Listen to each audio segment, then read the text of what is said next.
Folks, Christopher Brandlin, your carnivore lawyer, and also Dr. Brandlin, since I just became a doctor as of today with my PhD. And my father told me that if I'm an attorney and a doctor, then my real name is Dr. Dick. So for those who want to call me Dick because they don't like my offensive humor, then you got to call me Dr. Dick, especially if you're like a vegan, woke, liberal, and blue hair and use pronouns and all that other weird stuff.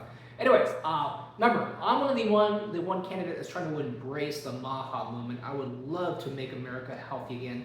So what I encourage is I like to encourage activities, exercises in your own home when you get a chance, or at the office, because not everybody is able to make it to the gym, especially if you're a single father or a single mother. You're very preoccupied, so I like to do some fun stunts, okay? So what I'm going to do, let me just straighten this out a little bit. Sorry, I got a little OCD. Is I am going to try to progress a movement. So I think about a month or two ago, I was able to do handstand push-ups because I got good at those. I can usually do almost 30, but I tried them on 2 basketballs, one on each hand. What I didn't tell you guys is that when I tried it the first time, before filming it, I actually almost broke my neck because I collapsed and I fell on my shoulder, but it was just a simple fall. But that just shows you should not do that on your own. So let's take a step back, and what I'm going to do is I'm going to make it a harder handstand push-up, but what I'm also going to do is I'm going to make it slightly unstable. So I'm going to have one hand on the basketball, and then I got like a floor heater because I want to get something like similar size, because if you try to do one hand on the floor and one hand on the basketball, you get that uneven kind of shoulders.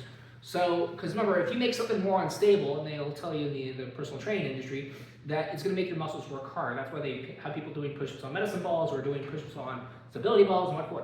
So what I'm going to do is I'm going to start off on a headstand on my head, and then I'm going to push my body weight up. I'm going to have one hand on the floor heater. I'm going to have one hand on the basketball, and I'm going to see how many push-ups I can do. I know that I'm not going to be able to do many because I can already tell that just kind of like just trying to stabilize that my right shoulder is going to get worn out. I'm going to favor my right hand dominant. So what I'm going to do is I'm going to start this off the wall, and I'm going to start off on a headstand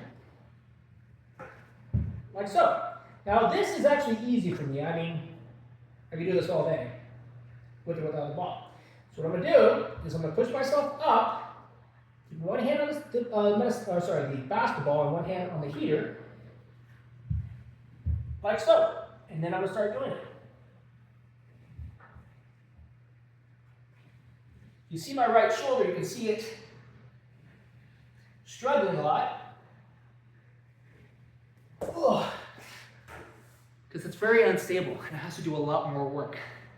So I know I can't do my usual handstand push-ups because my right shoulder is getting worn out, but that just shows you what you can do to start progressing workouts. Like, if you can't do handstand push-ups, you can start doing push-ups with one hand on a basketball, one hand on a slightly elevated surface, and it's really good if you're trying to rehab a joint, because a lot of times what you need to do to rehab a rotator cuff injury, you need to do stability exercises, but you can't use too much weight. So maybe you could do like a knee push-up.